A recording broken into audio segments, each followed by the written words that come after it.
Hi friends, welcome back to ಯುಕ್ತಿಗೌಡ YouTube channel. ನಾನು ನೇತ್ರ. ಎಲ್ಲರೂ ಹೇಗಿದ್ದೀರಾ ಫ್ರೆಂಡ್ಸ್? ಎಲ್ಲರೂ ಚೆನ್ನಾಗಿದ್ದೀರಾ ಅಂತ ಅಂದ್ಕೊಂಡಿದ್ದೀನಿ. ಗುರುವಾರ ಸಂಜೆಯಿಂದ ವ್ಲಾಗ್ ಮಾಡ್ಕೊತಾ ಇದ್ದೀನಿ. ನಾನು ವರಮಹಾಲಕ್ಷ್ಮಿ ಹಬ್ಬನ ಲಾಸ್ಟ್ ವೀಕ್ 21ನೇ ತಾರೀಕಲ್ಲೇ ಮಾಡಿದ್ದು. ಆದರೆ ವಿಡಿಯೋ ಎಡಿಟ್ ಮಾಡಿ ಅಪ್ಲೋಡ್ ಮಾಡೋಕ್ಕೆ ಟೈಮ್ ಇರಲಿಲ್ಲ. ಇವಾಗ ಮಾಡ್ತಾಯಿದ್ದೀನಿ. ನಾನು ಬೆಳಗ್ಗೆಯಿಂದ ಮನೆ ಕೆಲಸ ಎಲ್ಲ ಮುಗಿಸ್ಕೊಂಡು ಮಕ್ಕಳನ್ನ ಸ್ಕೂಲಿಗೆ ಕರ್ಕೊಂಡೋಗಿ ಬಿಟ್ಟು ಆಮೇಲೆ ಮತ್ತು ಕರ್ಜಿಕಾಯಿ ಮತ್ತು ಚಕ್ಲಿ ಎಲ್ಲ ಮಾಡಿಟ್ಕೊಂಡು ಮತ್ತು ಇವತ್ತೇ ನಾನು ಸ್ವಲ್ಪ ಶಾಪಿಂಗ್ ಹೋಗಬೇಕಿತ್ತು ಆಚೆ. ಸೀರೆ ತಂದಿರಲಿಲ್ಲ ನಾನು ದೇವರಿಗೆ. ಸೀರೆ ತೊಗೊಂಡು ಮತ್ತು ಹಣ್ಣು ಹೂವು ಎಲ್ಲ ಇವತ್ತೇ ತರಬೇಕಿತ್ತಲ್ವ. ಇವತ್ತು ಹಂಗೆ ಸೀರೆ ಎಲ್ಲ ತೊಗೊಂಡು ಬರೋಣ ಒಂದೇ ಸರಿ ಹೋಗಿ ಅಂತ ಹೇಳ್ಬಿಟ್ಟು ಸಂಜೆ ಎಲ್ಲ ಸೀರೆ ನನ್ನ ಮಗ ಸ್ಕೂಲಿಂದ ಬಂದಮೇಲೆ 5:30ಗೆ ಹೋಗಿದ್ವಿ. ಜಿಡಿ ಮಳೆ ಬರ್ತಾನೆ ಇತ್ತು. ಮಳೆಯಲ್ಲೇ ಶಾಪಿಂಗ್ ಮಾಡಿದ್ದಾಯಿತು. ಅದೆಲ್ಲ ವಿಡಿಯೋ ಮಾಡ್ಕೊಳಕ್ಕಾಗಿಲ್ಲ. ಸೀರೆ ಮತ್ತು ಎಲ್ಲ ತೊಗೊಂಡು ಬಂದು ತಿಂಡಿ ಎಲ್ಲ ಬೆಳಗ್ಗೆನೇ ಮಾಡ್ಕೊಂಬಿಟ್ಟೆ. ಏನಿಲ್ಲ, ಸ್ವಲ್ಪ ದೇವ್ರ ಗಿಡ ಅಷ್ಟು ಕರ್ಜಿಕಾಯಿ, ಸ್ವಲ್ಪ ಚಕ್ಲಿ ಎಲ್ಲ ಮಾಡಿಟ್ಟು 5 ಗಂಟೆ ಹಂಗೆ ಹೋಗಿದ್ವಿ. 5 ಗಂಟೆಗೆ ಹೋಗಿ 8 ಗಂಟೆಗೆಲ್ಲ ವಾಪಸ್ ಬಂದ್ವಿ. ಇನ್ನು ವಡೆ ಕಾಳಿಗೆಲ್ಲ ನೆನೆಸಿಟ್ಟಿದ್ದೆ. ನಮ್ಮ ಅಮ್ಮನೂ ಬಂದಿದ್ದರು ಊರಿಂದ. ವಡೆ ಕಾಳು ನೆನೆಸಿಟ್ಟಿದ್ದೆ. ಇವಾಗಲೇ ಎಲ್ಲ ಇಟ್ಬಿಟ್ಟು ಫ್ರಿಜ್ಜಲ್ಲಿ ಇಟ್ಕೊಳ್ಳೋಣ, ಬೆಳಗ್ಗೆನೇ ಮಾಡ್ಕೊಳ್ಳೋಕೆ ಸರಿ ಹೋಗುತ್ತೆ ಅಂತ. ಮತ್ತು ಇಲ್ಲಿ ಒಬ್ಬಟ್ಟು ಅಷ್ಟೇ, ಒಬ್ಬಟ್ಟು ಕಾಳನ್ನು ಬೇಯಕ್ಕೆ ಇಟ್ಕೊಂಡಿದ್ದೀನಿ. ಇನ್ನು ರವೆ ಉಂಡೆ ಮಾಡ್ಕೊಳ್ಳೋದಿತ್ತು. ರವೆ ಉಂಡೆ ಮಾಡ್ಕೊತಾ ಇದ್ದೆ. ನಾನು ಪ್ರತಿ ವರ್ಷವೂ ಅಷ್ಟೇ ನಾನೇ ಮನೇಲಿ ತಿಂಡಿ ಮಾಡಿಡ್ತೀನಿ. ಏನು ಜಾಸ್ತಿ ಮಾಡಲ್ಲ, ಸ್ವಲ್ಪ ಅಷ್ಟೇ, ಒಂದು ತಟ್ಟೆ ಗಿಡವಷ್ಟು ಮಾಡ್ಕೊತೀನಿ. ರವೆ ಉಂಡೆ, ಕರ್ಜಿಕಾಯಿ ಮತ್ತು ಚಕ್ಲಿ ಮಾಡ್ಕೊತೀನಿ ಅಷ್ಟೇ, ಇನ್ನೇನು ಮಾಡಲ್ಲ. ಇವು 3 ಮಾಡ್ಕೊಂಡು ಇಡ್ತೀನಿ. ಹಣ್ಣು ಎಲ್ಲ ಅಂಗಡಿಯಿಂದ ತರ್ತೀವಲ್ಲ ಅದೆಲ್ಲ ಇಡ್ತೀವಿ. ಮತ್ತು ಒಂದು ಸ್ವೀಟ್ ಏನಾದ್ರೂ ಮಾಮೂಲಿ ಒಬ್ಬಟ್ಟು ಇಡ್ತೀವಲ್ಲ ಸರಿ ಹೋಗುತ್ತೆ ಅಂತ. ಇನ್ನು ರವೆ ಉಂಡೆ ಎಲ್ಲ ಮಾಡಿಕೊಟ್ಟೆ. ಅಮ್ಮ ಅಷ್ಟರಲ್ಲಿ ಉಂಡೆ ಎಲ್ಲ ಮಾಡಿಟ್ರು. ವಡೆಗೆಲ್ಲ ಕಾಳು ಆಡಿಸಿಟ್ಬಿಡೋಣ ಅಂತ. ಇನ್ನು ನನ್ನ ಮಗ ನಾನು ಅಂದ್ಕೊಂಡೆ ಈ ವರ್ಷ ಆಚೆ ಇಡೋದು ಬೇಡ, ಹಾಲಲ್ಲಿ ದೇವ್ರ ಮನೆಯಲ್ಲೇ ಇಟ್ಕೊಂಬಿಡೋಣ. ನನ್ನ ಕೈಯಲ್ಲಿ ಆಗಲ್ಲ, ಟೈಮ್ ಆಗಿದೆ.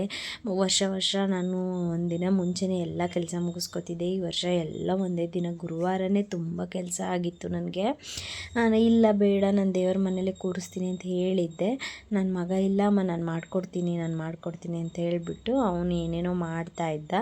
ಅವ್ನು ಮಾಡ್ತೀನಿ ಅಂತ ಅಂದ್ಕೊಂಡವನು 12:30 ಆಗಿದ್ದೆ ಹೋಗಿ ಮಲ್ಕೊಂಬಿಟ್ಟ. ಸರಿ, ನನ್ನ ಮನೆಯವರು ಮಾಡ್ಕೊಡ್ತೀನಿ ಬಿಡು, ನಾನು ಆಚೆನೇ ಕೂರಿಸು ಅಂತ ಹೇಳಿದ್ರು. ಇನ್ನು ಡೈನಿಂಗ್ ಟೇಬಲ್ ಮೇಲೇ ಕೂರಿಸೋಣ ಅಂತ ಹೇಳಿಬಿಟ್ಟು ಎಲ್ಲ ರೆಡಿ ಮಾಡ್ಕೋತಾ ಇದ್ದೆ. ನೋಡಿ, ಒಬ್ಬಟ್ಟು ಕಾಳನ್ನು ಅಷ್ಟೇ, ಅದು ಒಂದೇ ಒಂದು ವಿಸಿಲ್ ತಗೊಂಡಿದ್ದೆ.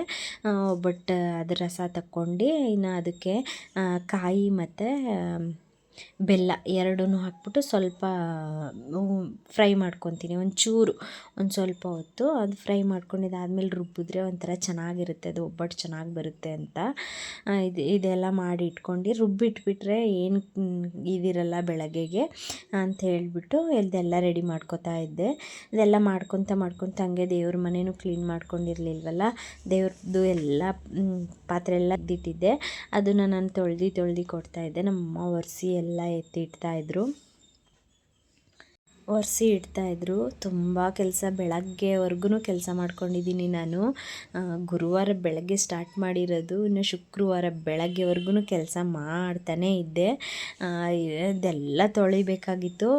ಇದು 2 ಬಿಂದಿಗೆಯಲ್ಲಿ ಯಾವುದರಲ್ಲಿ ಕೂರಿಸೋಣ ಅಂತ ನೋಡ್ಕೊಂಡು ತೊಳೆದಿಟ್ಟೆ, ಯಾವುದ್ರಲ್ಲಾದರೂ ಕೂರ್ಸೋಕ್ಕೆ ಬರುತ್ತೆ ಅಂತ ಹೇಳ್ಬಿಟ್ಟು. ಆ ಕಡೆ ರವೆ ಉಂಡೆ, ಬಾಳೆಹಣ್ಣು ಎಲ್ಲ ಹಂಗಂಗೆ ಇತ್ತು. ಎಲ್ಲ ಏನೂ ಎತ್ತಿಕ್ಕಿರಲಿಲ್ಲ.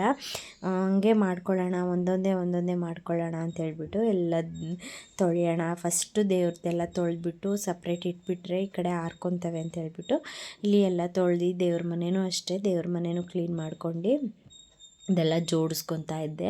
ಇನ್ನು ಆ ಕಡೆ ನಮ್ಮ ಮನೆಯವರು ಮತ್ತು ನನ್ನ ಮಗ ಇಬ್ಬರೂ ತೋರಣ ಎಲ್ಲ ಕಟ್ಕೊಂಡಿದ್ರು. ಮಧ್ಯಾಹ್ನನೇ ಅಡುಗೆ ಮಾಡಿಟ್ಬಿಟ್ಟಿದ್ದೆ, ಊಟ ಕೊಟ್ಬಿಡು, ಅದು ಊಟ ಮಾಡಿಬಿಟ್ಟು ಎಲ್ಲ ಮಾಡ್ಕೊಳ್ಳೋಣ ಅಂತ. ಇವಾಗ ತೋರಣ ಎಲ್ಲ ಕಟ್ತಾಯಿದ್ರು, ಟೈಮ್ ಆಗಿತ್ತು. ಪ್ರತಿ ವರ್ಷವೂ ಯಾರೂ ಹೆಲ್ಪ್ ಮಾಡ್ತಿರಲಿಲ್ಲ, ನಾನು ಒಬ್ಬಳೇ ಮಾಡ್ಕೋತಾ ಇದ್ದೆ. ಗುರುವಾರ ನೈಟ್ ಫುಲ್ಲು ನಮ್ಮ ಮನೆಯವ್ರೂ ನೈಟ್ ಡ್ಯೂಟಿ ಹೋಗ್ತಿದ್ರು, ಇಲ್ಲ ಡೇ ಹೋಗಿ ಬಂದು ಸ್ವಲ್ಪ ಹೊತ್ತು ಇದ್ಬಿಟ್ಟು ಮಲಗಿಬಿಡ್ತಿದ್ರು. ಈ ವರ್ಷ ಎಲ್ಲ ನನ್ನ ಮಗ ಮಲ್ಕೊಬಿಟ್ಟಾರೆ, ಎಲ್ಲ ಮಾಡ್ಕೊಡ್ತೀನಿ ಕಣಮ್ಮ ಅಂದ್ಬಿಟ್ಟು ಪಾಪ ನಮ್ಮ ಮನೆಯವ್ರು 4 ಗಂಟೆವರೆಗೂ ನನಗೆ ಹೆಲ್ಪ್ ಮಾಡಿದ್ರು. ನನ್ನ ಮಗ ಮಲಗಿಬಿಟ್ನಲ್ಲ, ಇನ್ನು ಒಬ್ಬಳೇ ಮಾಡ್ಕೋತಾಳೆ ಅಂತ ಹೇಳಿಬಿಟ್ಟು 4 ಗಂಟೆವರೆಗೂ ಅವರೂ ಎಚ್ಚರಾಗಿದ್ದರು. ನಾನು ಏನು ಮಾಡಿದೆ ಅಂದರೆ ಹೂವಿನ ಹಾರ ತೊಗೊಳ್ತೀನಿ. ಪ್ರತಿ ವರ್ಷವೂ ಅಷ್ಟೇ ಒಂದು ಹೂವಿನ ಹಾರ ತೊಗೊಬಿಡ್ತೀನಿ. ಈ ವರ್ಷ ಏನು ಮಾಡಿದೆ, ನಾನೇ ಪೋಣಿಸೋಣ ಅಂದ್ಬಿಟ್ಟು ಹೂವಿನ ಹಾರ ನೋಡಿದೆ, ನಂಗೆ ಅಷ್ಟೊಂದು ಏನು ಚೆನ್ನಾಗಿ ಅನಿಸ್ಲಿಲ್ಲ. ನಾನೇ ಪೋಣಿಸ್ಕೊಳ್ಳೋಣ ಅಂತ ಹೇಳಿಬಿಟ್ಟು ಒಂದು ಅರ್ಧ kg ಮಲ್ಲಿಗೆ ಹೂವು ತೊಗೊಂಡು ಬಂದೆ. ಎಲ್ಲ ಪೋಣಿಸೋಣ ಅಂತೇಳ್ಬಿಟ್ಟು ಸುಮ್ಮನೆ ತಂದಿದ್ರೆ ಆಗಿರೋ ದಾರ ಅನ್ನಿಸ್ಬಿಡ್ತು. ಎಲ್ಲ ಪೋಣಿಸ್ಕೊಂಡು ಕೂತಿದ್ದೆ, ನನ್ನ ಕೈಯಲ್ಲಿ ಪೋಣಿಸೋಕ್ಕೆ ಆಗಿರಲಿಲ್ಲ. ದೇವ್ರಿಗಷ್ಟೇ ಒಂದು ಸ್ವಲ್ಪ ಪೋಣಿಸ್ಬಿಟ್ಟು ಎಲ್ಲವೂ ಎತ್ತಿಟ್ಕೊಂಡೆ.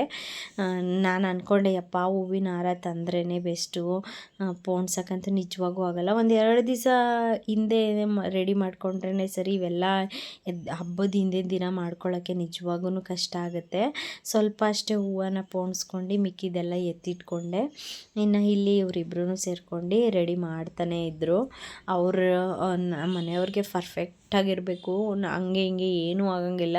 ಅದನ್ನು ನೋಡಿ ತೆಗ್ದು ಹಾಕ್ತಾನೆ ಇದ್ದರು. ಹೆಂಗಾದ್ರೂ ಮಾಡ್ಕೊಳ್ಳಿ ಅಂತ ಹೇಳ್ಬಿಟ್ಟು ನಾನು ಹೂವು ಎಲ್ಲ ಪೋಣಿಸ್ಕೊಂಡು ಕೂತಿದ್ದೆ. 12 ಗಂಟೆ ಆಗೋಯ್ತು. ನನ್ನ ಮಗ ಹೊರಟೋಗಿದ್ದ, ಮಲ್ಕೊಂಬಿಟ್ಟಿದ್ದ ಆಲ್ರೆಡಿ. ಇನ್ನು ನೋಡಿ ಇಷ್ಟು ಬೆಳಗ್ಗೆ ಆಗೋ ಅಷ್ಟರಲ್ಲಿ ಇಷ್ಟು ರೆಡಿ ಮಾಡಿ ಇಟ್ಟಿದ್ವಿ ನಾನು ನಮ್ಮ ಮನೆಯವರು ಸೇರ್ಕೊಂಡು. ಒಂಥರ ಚೆನ್ನಾಗಿ ಅನಿಸ್ತಾ ಇತ್ತು. ರೆಡಿ ಎಲ್ಲ ಆದಮೇಲೆ, ರೆಡಿ ಆಗೋಕ್ಕೆ ಮುಂಚೆ ಅವಾಗಪ್ಪ ಮುಗಿಯುತ್ತೆ, ಇನ್ನೂ ಮುಗಿಲೇ ಇಲ್ಲ, ಇನ್ನೂ ಆಗಲೇ ಇಲ್ಲ, ಇನ್ನೂ ಕೆಲಸ ಆಗಲಿಲ್ಲ ಅನ್ನಿಸ್ತಾ ಇತ್ತು.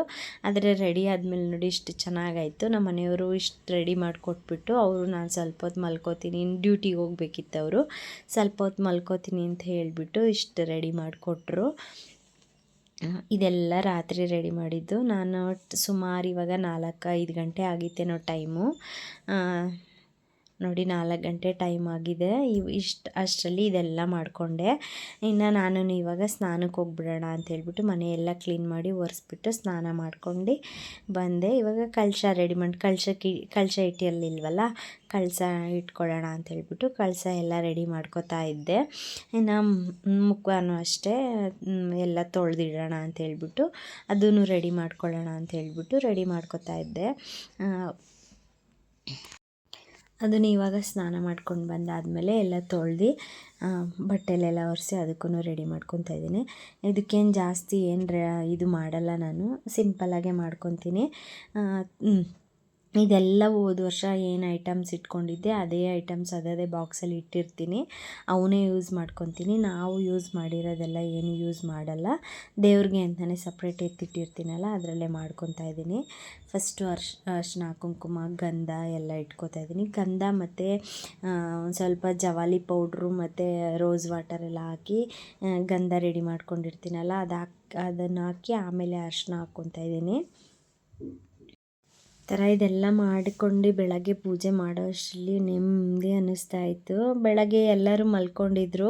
ನಮ್ಮ ಮನೆಯವ್ರೂ ಅಷ್ಟೊತ್ತಿಗೆ 4 ಗಂಟೆಗೇನು ಹೋಗಿ ಅವ್ರು ಮಲ್ಕೊಂಡ್ರು. ನಾನು ಬಾಗಿಲೆಲ್ಲ ತೊಳ್ಕೊತೀನಿ, ಅಷ್ಟೇವರೆಗೂ ಸ್ವಲ್ಪ ಇರಿ ಅಂತ ಹೇಳಿದ್ದೆ. ಅವರು ನನ್ನ ಬಾಗಿಲೆಲ್ಲ ತೊಳ್ಕೊಂಡು ರಂಗೋಲಿ ಹಾಕಿ ಸ್ನಾನಕ್ಕೆ ಹೋದೆ. ಆಮೇಲೆ ಅವರು ಮಲ್ಕೋತೀನಿ ನಾನು ಸ್ವಲ್ಪ ಹೊತ್ತು ಅಂತ ಹೇಳಿದ್ರು. ಪಾಪ ಬೆಳಗ್ಗೆ ಡ್ಯೂಟಿಗೆ ಹೋಗ್ಬೇಕಿತ್ತಲ್ಲ, ಸರಿ ಮಲಗ್ರಿ ಅಂತ ಹೇಳಿದೆ. ಆಮೇಲೆ ಅವರು ಎಲ್ಲ ಹೋದ್ಮೇಲೆ ನಾನು ಇದೆಲ್ಲ ಮಾಡ್ಕೋತಾ ಇರೋದು. ಅವರೆಲ್ಲ ಮಲ್ಗಕ್ಕೆ ಹೋದ್ಮೇಲೆ ಬೆಳಗ್ಗೆನೂ ಅಷ್ಟೇ, ಬೆಳಗ್ಗೆನೇ ನಾನು ಪೂಜೆ ಮುಗಿಸ್ಕೊಂಡೆ. 5:15 ಅಷ್ಟರಲ್ಲೆಲ್ಲ ಪೂಜೆ ಮುಗಿಸ್ಕೊಂಡೆ. ಯಾರೂ ಎದ್ದಿರಲಿಲ್ಲ, ಆದ್ರೂ ನಾನು ಪೂಜೆ ಮುಗಿಸ್ಕೊಂಡೆ. ಆಮೇಲೆ ಎದ್ಮೇಲೆ ಇನ್ನೊಂದು ಸತಿ ಎಲ್ಲರೂ ಪೂಜೆ ಮಾಡ್ಕೊಳ್ಳೋಣ ಅಂತ ಹೇಳ್ಬಿಟ್ಟು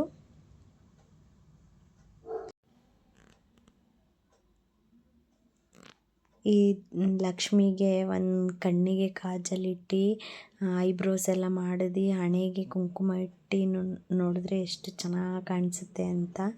ನೋಡಿ ಎಷ್ಟು ಚೆನ್ನಾಗಿ ಕಾಣಿಸ್ತಾ ಇತ್ತು ಲಕ್ಷ್ಮಿ. ನಂದೇ ಅರ್ಧ ದೃಷ್ಟಿ ಆಗುತ್ತೆ ಅನ್ನೋ ಥರ ಕಾಣಿಸ್ತಾ ಇತ್ತು. ಇಷ್ಟೇ, ನಾನೇನು ಜಾಸ್ತಿ ಏನು ಮೇಕಪ್ ಮಾಡ್ಕೊಳ್ಳಲ್ಲ ಲಕ್ಷ್ಮಿಗೆ. ಇನ್ನು ಮೂಗ್ಬಟ್ಟು ಒಂದು ಹಾಕಿದ್ದೀನಿ, ಮತ್ತು ಇನ್ನೊಂದು ಮೇಲ್ಗಡೆ ಒಂದು 3 ನಾಮ ಥರದ್ದೊಂದು ಸ್ಟಿಕ್ಕರ್ ಇತ್ತು, ಅದನ್ನು ಹಾಕಿದ್ದೀನಿ. ಇನ್ನು ಇಲ್ಲಿ ಓಲೆ ಹಾಕ್ತಾಯಿದ್ದೀನಿ ದೇವ್ರಿಗೆ. ಓಲೆನೂ ಹಾಕಿಬಿಟ್ಟು ನಾನು ಕಳಶ ಎಲ್ಲ ರೆಡಿ ಮಾಡ್ಕೊತೀನಿ. ಇದೆಲ್ಲ ರೆಡಿ ಮಾಡೋ ಅಷ್ಟರಲ್ಲಿ ನನಗೆ 5 ಗಂಟೆ ಆಗುತ್ತೆ. 5 ಗಂಟೆಗೆ ಪೂಜೆ ಮಾಡೋಕ್ಕೆ ಸರಿ ಹೋಗುತ್ತೆ ಅಂತ 5:15 ಒಳಗಡೆ ಪೂಜೆ ಮಾಡ್ಕೊಳ್ಳೋಣ ಅಂತ ನಾನು ಅಂದ್ಕೊಂಡಿದ್ದೆ. ಹಂಗೆ ಅಷ್ಟರೊಳಗಡೆ ಪೂಜೆ ಮಾಡಿಕೊಂಡೆ. ಪೂಜೆ ಎಲ್ಲ ಚೆನ್ನಾಗಾಯಿತು. ಓಕೆ ಫ್ರೆಂಡ್ಸ್, ಇಷ್ಟೇ ಇವತ್ತಿನ ಈ ವಿಡಿಯೋ ನಿಮಗೇನಾದರೂ ಸ್ವಲ್ಪನಾದರೂ ಇಷ್ಟ ಆಗಿದರೆ ಈ ವಿಡಿಯೋಗೊಂದು ಲೈಕ್ ಮಾಡಿ, ಶೇರ್ ಮಾಡಿ, ಸಬ್ಸ್ಕ್ರೈಬ್ ಮಾಡ್ಕೊಳ್ಳಿ. ನಮ್ಮ ಮನೆ ವರಮಹಾಲಕ್ಷ್ಮಿ ಪ್ರಿಪ್ರೇಷನ್ ಹೇಗಿತ್ತು ಅಂತ ಕಮೆಂಟ್ ಮಾಡಿ. ನೀವೆಲ್ಲ ಹೇಗೆ ವರಮಹಾಲಕ್ಷ್ಮಿ ಹಬ್ಬನ ಮಾಡಿದ್ರಿ ಅಂತ ನನಗೆ ಕಮೆಂಟ್ ಮಾಡಿ. Thank you. ಇನ್ನೊಂದು ವಿಡಿಯೋದಲ್ಲಿ ಸಿಗ್ತೀನಿ.